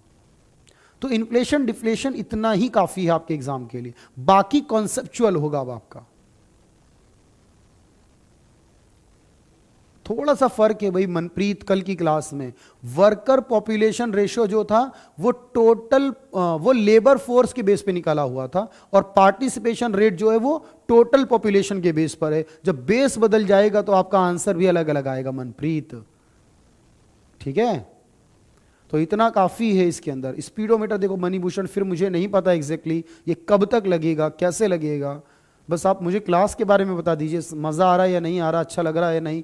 क्लास सफिशिएंट तो है ये यूपीएससी के प्रीलिम्स के लिए, बिल्कुल हमारी ये सफिशिएंट रहेगा। लेकिन करंट अफेयर को पढ़े बिना इसको करोगे तो नहीं हो पाने वाला। तो करंट अफेयर को लगातार पढ़ते रहिएगा। मोनोपोली, बिल्कुल अभी तो मैं मार्केट पढ़ाऊंगा आपको अंकित। मार्केट की एक क्लास रहेगी जहां monopoly, oligopoly, duopoly, perfect competition, monopolistic competition, monopsony, duopsony, oligopsony, सभी तरह की मार्केट की बात मैं करूंगा। एक कंप्लीट क्लास मार्केट की होगी। बिल्कुल मैं पीडीएफ प्रोवाइड कर दूंगा। बिल्कुल कल ऑफ है, उम्मीद करते हैं कल ही ये सारी चीज़ें तैयार हो जाएंगी। चलिए कल ऑफ है आपका, ठीक है, ये तो आप जानते ही हैं। बिल्कुल merry Christmas to all. Deflationary gap क्या है बिल्कुल मैं बताऊंगा। ये जो आपने पढ़ा था ना जीडीपी डिफ्लेशन, उसके अंदर जो गैप आता है, यानी कि जो रियल जीडीपी और नॉमिनल जीडीपी में जो डिफरेंस आया है उसको कहते हैं गैप। सीएसओ एक संगठन है, सेंट्रल स्टैटिस्टिकल ऑफिस या ऑर्गेनाइजेशन, जो कि एक मिनिस्ट्री के अंतर्गत आता है और ये दिल्ली के अंदर है। तो बस उसका काम है सारे डेटा को कलेक्ट करना, नेशनल इनकम को कलेक्ट करना, महंगाई को कैलकुलेट करना, सिर्फ WPI वाले को छोड़कर। वो लेबर इकोनॉमिक एडवाइजर करते हैं, बाकी सारा कुछ। चलिए थैंक यू सो मच। तो मिलेंगे थर्सडे को और बात करेंगे नीति आयोग की।